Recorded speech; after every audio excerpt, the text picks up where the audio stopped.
Olá, a paz do Senhor para todos. Eu sou o pastor Geraldo Olímpio e tenho algumas revelações que Deus tem me dado para os últimos dias que nós estamos vivenciando na face da terra. A primeira delas, essa pandemia que está havendo aí, assolando o mundo inteiro, isso não é uma coisa comum. Isso é um aviso de Deus para a entrada do anticristo, porque sabemos que está na última hora do aparecimento do anticristo. Mas quando ele se apresentar como um governo mundial, lá em 2 Tessalonicenses, no capítulo 2, fala que nesta hora Cristo vai tirar a sua noiva da igreja. E tirando a sua noiva da igreja, começa então o período de grande tribulação, que são 7 anos consecutivos. Mas no meio desses 7 anos, vai haver uma parada, porque os primeiros 3 anos e meio será de falsa paz. Muita gente vai ser enganado. Jesus diz, quando vos disser que há paz e segurança, aí então virá repentina destruição. Mas tem um detalhe muito importante que nós observamos lá em Daniel, no capítulo 12, no primeiro versículo está dizendo assim, haverá um tempo de angústia, qual nunca houve desde que houve nação, mas naquele tempo levantar-se-á Miguel, o grande príncipe que luta pela filha do seu povo, e salvar-se-á todo aquele que tiver o seu nome escrito no livro da vida. O seu povo, nós sabemos que é Israel, e a filha do seu povo é a igreja, que nós estamos usufruindo dela. É um período da graça. Jesus falou assim, lá em Mateus 24, Jesus diz, não passará esta geração sem que todas essas coisas aconteçam. E os antigos diziam, 1000 passará, 2000 não chegará. O que vocês acham? Já chegou os 2000 que o povo dizia? Ainda não. Por quê? Quando Jesus falou essas palavras, que não passará essa geração sem que todas essas coisas aconteçam, ele estava dizendo o seguinte, a geração que Jesus falou era a geração da graça. São 3 gerações muito importantes que nós devemos observar. A primeira geração é a geração maldita por causa do pecado de Adão.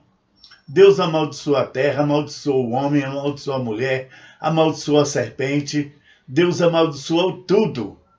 Então, aquele período de maldição foi de 2000 anos, de Adão até Abraão. Quando chegou nos 2000 anos, Deus chamou Abraão e fez uma promessa para Abraão. Abraão, sai do meio da tua parentela e vai para uma terra que deveras te mostrarei.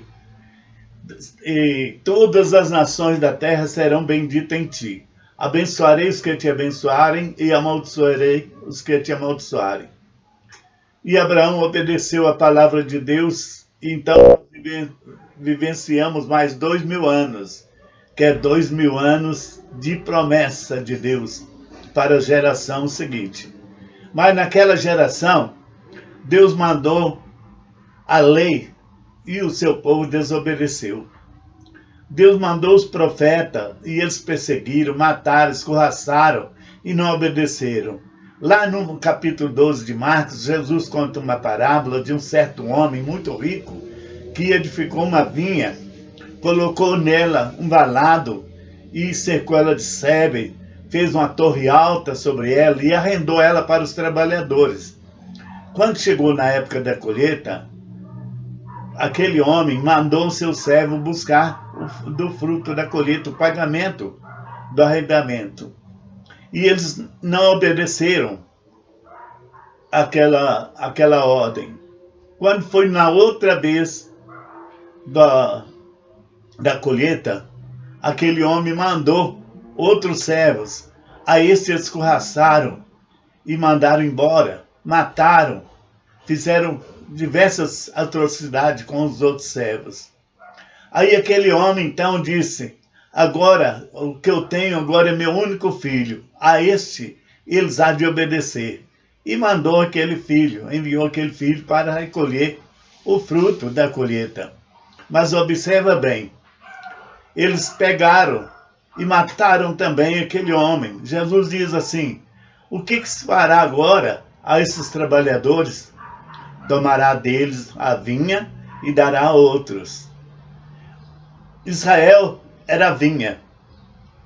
Deus cercou Israel de bênçãos poderosas, dava vitória para Israel. Israel não obedeceu. Então Deus mandou o seu próprio filho para mostrar o caminho para Israel.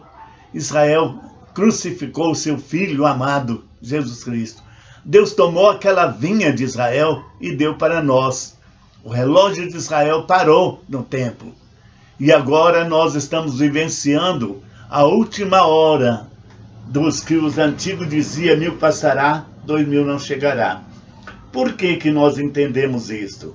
Porque os historiadores dizem que o homem foi colocado na face da terra no ano 4004 da contagem regressiva. Então, esse ano 4004 veio regredindo até o nascimento de Jesus. Então, Jesus nasceu 4 anos antes da sua era. E quando Jesus morreu, ele morreu com 33 anos, ele foi crucificado. Mas na realidade não foi no ano 33, foi no ano 29, porque Jesus tinha nascido 4 anos antes da sua era. Agora, observa bem, se é no ano 29, quando os discípulos, Jesus perguntou aos discípulos: que dizeis o povo que eu sou? E eles responderam assim, observa bem, um diz que tu és Elias, outro diz que tu és João Batista, outro diz que tu és um profeta. Não, e vocês, o que acham que eu sou? Quem acha que eu sou? Pedro se adianta e diz: tu és o Cristo, filho do Deus vivo. Ah, na verdade tu disseste bem, Pedro Bajona, porque quem te revelou não foi a carne nem o sangue, mas foi o Espírito do meu Pai que está no céu. Sobre esta pedra eu edificarei a minha igreja. É a pedra angular que os construtores rejeitaram. É a pedra que é o Messias que Israel rejeitou. E quando Jesus morreu, Jesus deu ordem aos discípulos que ficassem em Jerusalém até que do alto fosse revestido de poder. Então ali seria a inauguração da sua igreja, no ano 29. Então, no ano 2029 agora, vai se cumprir o ditado dos antigos: 1000 passará, 2000 não chegará. Então nós estamos na última hora da igreja, não somente por isso, mas por outros detalhes muito importantes que nós podemos observar na palavra de Deus. Deus não tem tempo e Deus não tem distância. Para Deus não existe distância e nem tempo, porque Ele é eterno. Mas quando Ele foi fazer a obra da terra, Ele marcou um tempo da sua obra, da sua criação e de tudo que nós estamos vivenciando hoje. E esse tempo é o ano 12.000. 12.000. Observa bem que Deus fez o mundo em 6 dias, no 7º ele descansou.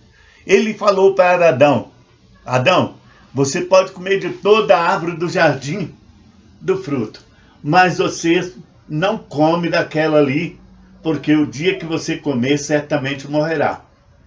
Adão desobedeceu e comeu daquele fruto. Mas Deus não matou Adão naquele dia. Por quê? Porque Pedro escreve lá na sua carta, capítulo 3, capítulo 3, versículo 8, que para nós não nos enganarmos, que 1000 anos para o Senhor é como se fosse um dia, e um dia para o Senhor como se fosse um ano. Adão, depois que ele pecou, ele foi expulso do jardim do Éden. Ele estava com 130 anos. E a Bíblia diz que Adão viveu mais 800 anos e morreu com 930 anos. Então, o dia de Deus é 1000 anos. Então, nós observamos agora o quê? Que Deus escolheu essa data de 12.000 anos. Por quê? Existe uma cidade no céu, no Apocalipse capítulo 21, falando dessa cidade é a Nova Jerusalém. Essa Nova Jerusalém, ela tem 12 mil estádios de comprimento, de largura e de altura. Essa cidade é todas feitas de pedras preciosas. São quantas pedras? São 12 pedras. 12 pedras que tem nessa cidade. 12 tipos de pedra. Outro detalhe muito importante desse número 12, que a cidade tem 12 portas. 3 de cada lado. Do levante, do ocidente, do oriente, do norte e do sul. Observa bem. As portas dessa cidade tem 12 anjos tomando conta dessas portas. E cada porta dessa tem 12 pérolas. Observa bem esse número 12. Então, voltando atrás, nós olhamos que Deus fez o mundo em 6.000 anos. No 7º ele descansou. Quando ele tira Jacó para tirar uma descendência dos patriarcas, ele deu 12 filhos para Jacó. Sendo que no meio desses 12 filhos nasceu uma mulher. Entendeu? Observa bem o que está acontecendo.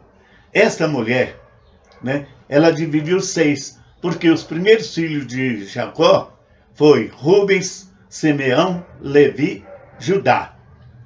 Aí Dan, Naphtali. Aí nasceu essa mulher e continua Aser, Gade, Isacar, Zebulon e José e Benjamim.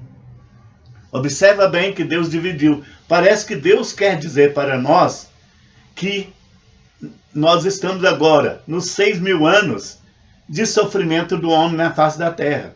E nós vamos entrar agora no milênio. Então tudo indica que Jesus arrebata essa igreja muito antes de 2030. Eu não quero afirmar, porque nós não sabemos o dia e nem a hora. Mas Deus tem tudo no controle. E tudo que está acontecendo, muitas vezes a pessoa fala assim, mas por que Deus está deixando essas coisas? Porque a sua palavra tem que cumprir. E se a sua palavra não cumprir, a igreja não vai ser arrebatada, vai ser uma mentira. Então Deus é soberano sobre todas as coisas. E Ele é soberano sobre as nossas vidas, soberano toda a sua obra. Eu tenho muito mais que falar para vocês, mas agora não dá tempo nesse live, não dá tempo. Mas eu espero que no próximo eu possa falar para vocês em outra matéria muito importante que Deus tem me revelado. Amém? Que Deus possa abençoar poderosamente a vida de cada um de vocês.